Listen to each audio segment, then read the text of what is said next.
आज के इस हिंदी कालांश में सभी बच्चों को मेरा स्वागत तथा अभिनंदन। हिंदी में एक कहावत है, करत करत अभ्यास के जड़मति होत सुजान, रसरी आवत जात ते सिल पर परत निशान। मतलब बार बार अभ्यास करने से एक मूर्ख इंसान भी बड़ा विद्वान बन सकता है। ठीक वैसे ही जैसे किसी सील यानी कुएं के पत्थर पर यदि एक रस्सी बार बार घिसी जाती है तब उस पत्थर पर भी गहरे निशान बन जाते हैं। मेरे कहने का मतलब यह है कि निरंतर अभ्यास एक व्यक्ति को सफलता यानी उन्नति की ऊंची से ऊंची सीढ़ी तक ले जाता है। इस पर आधारित एक कहानी आज मैं आपके लिए लाई हूँ। बात बहुत पुरानी है, तब की जब शिक्षा के लिए बच्चे स्कूल नहीं जाते थे बल्कि उन्हें गुरुकुल भेजा जाता था।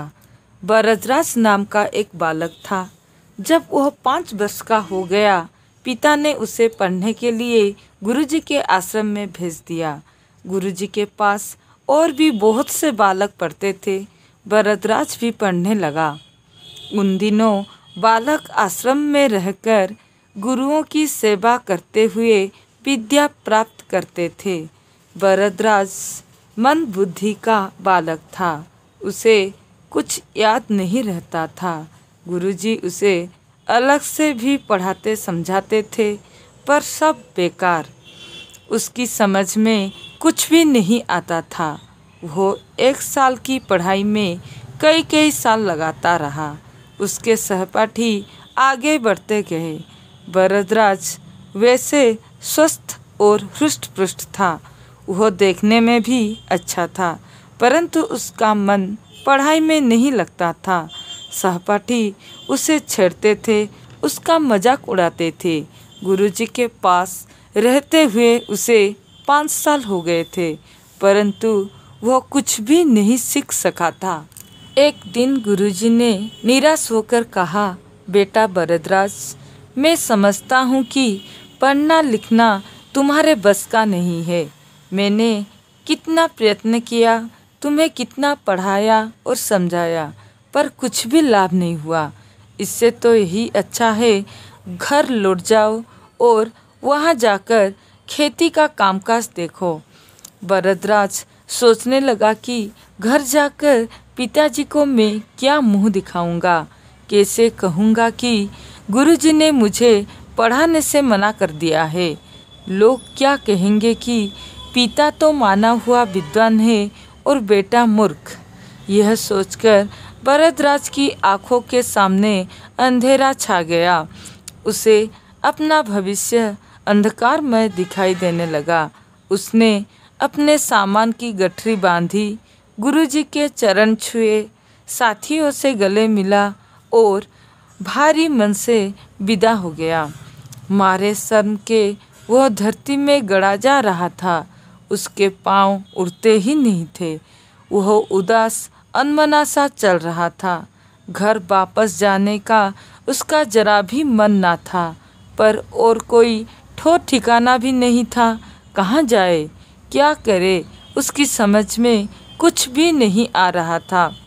वह सवेरे चला था और अब दोपहर हो गई थी। रास्ते में खाने के लिए गुरुजी ने उसे सत्तू दिया था। उसे भूख भी लगाई थी और प्यास भी। चलते चलते उसे एक कुआं दिखाई दिया। पानी भरने के लिए वह कुएं पर जा पहुंचा। अचानक उसकी दृष्टि कुएं की जगत पर पड़ी।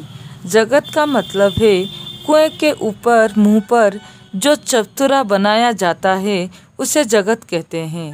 उसने देखा कि पत्थर की जगत पर पानी खींचने की रस्सी की रगड़ से जगह जगह निशान पड़ गए हैं।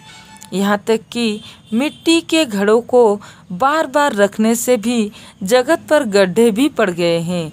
बरदराज के दिमाग में बिजली सी कौंध गई। बिजली सी कौंध गई का मतलब है उसको कुछ समझ में नहीं आ रहा था कि वो क्या करे क्या ना करे। उसने सोचा, कोमल रेशों से बनी रस्सी की बार बार की रगड़ से पत्थर भी कट सकता है। हल्की सी चोट से टूट जाने वाले मिट्टी के घड़ों से पक्के पत्थर पर भी गड्ढे बन सकते हैं। तो फिर क्या निरंतर परिश्रम करने से मुझे पढ़ना लिखना नहीं आ सकता? बस वह स्वयं ही बोल उठा, मैं निरंतर परिश्रम करूँगा, फिर देखता हूँ मुझे विद्या कैसे नहीं आती। उसके स्वर में आत्मविश्वास की दृढ़ता थी, कुछ कर दिखाने का संकल्प था। उसने कुएं पर रखी बाल्टी से पानी निकाला, हाथ मुंह धोया और खाना खाकर पेट भर पानी पिया। अब वह आश्रम की ओर लौट पड़ा। इस बार उसका मन भारी नहीं था, वह तेजी से चल रहा था। उसकी उदासी दूर हो चुकी थी। अब तो वह दूसरी ही तरह का वरदराज लग रहा था। सूर्य अस्त होने से पहले ही वह आश्रम में जा पहुंचा। उसने गुरुजी के चरण स्पर्श किए। गुरुजी उसे देखते ही बोले, बेटा वरदराज, तुम घर नहीं गए क्यों? वरदराज नम्रता पूर्वक बोला, गया था गुरुजी, पर आधे रास्ते से लौट आया। अब मेरी आंखें खुल गई है। अब मैंने निश्चय किया है कि मैं पूरी लगन और परिश्रम से पढ़ूंगा। आज से आपको कभी कुछ कहने का अवसर नहीं दूंगा। गुरुजी का दिल पिघल गया। बोले, ठीक है, कुछ दिन और देख लेता हूँ। तुम जो कुछ कह रहे हो उसे कर दिखाओगे तो मुझे बड़ी प्रसन्नता होगी। उसके साथियों को जब पता चला कि वह फिर वापस आ गया है, तब वे तरह तरह की बातें बनाने लगे। वरदराज ने मन लगाकर पढ़ना प्रारंभ किया। अब तो उसकी भूख और नींद पता नहीं कहाँ चली गई थी। वह रात को देर तक पढ़ता रहता और प्रातः सबसे पहले उठ जाता। दिन में भी वह एक क्षण व्यर्थ नहीं गंवाता था। फिर क्या था? जो पाठ याद करना उसे ऊंचे पहाड़ पर चढ़ने की तरह कठिन लगता था, वही अब सरल हो गया। गुरुजी और दूसरे छात्र वरदराज के स्वभाव में हुए इस परिवर्तन को देखकर आश्चर्य में डूब गए।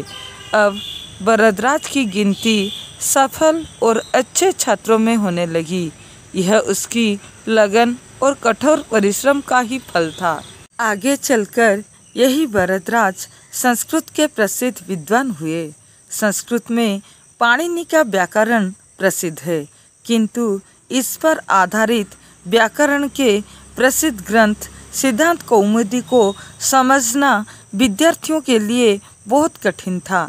इस कठिनाई को दूर करने के लिए वरदराज ने लघु सिद्धांत कौमुदी और मध्य सिद्धांत कौमुदी नामक 2 ग्रंथों की रचना की। व्याकरण के प्रारंभिक छात्रों के लिए यह दोनों परम उपयोगी ग्रंथ है। वरदराज के जीवन की इस घटना से यह लोकोक्ति प्रसिद्ध हुई, करत करत अभ्यास के जड़मति होत सुजान, रसरी आवत जाते सिल पर परत निशान।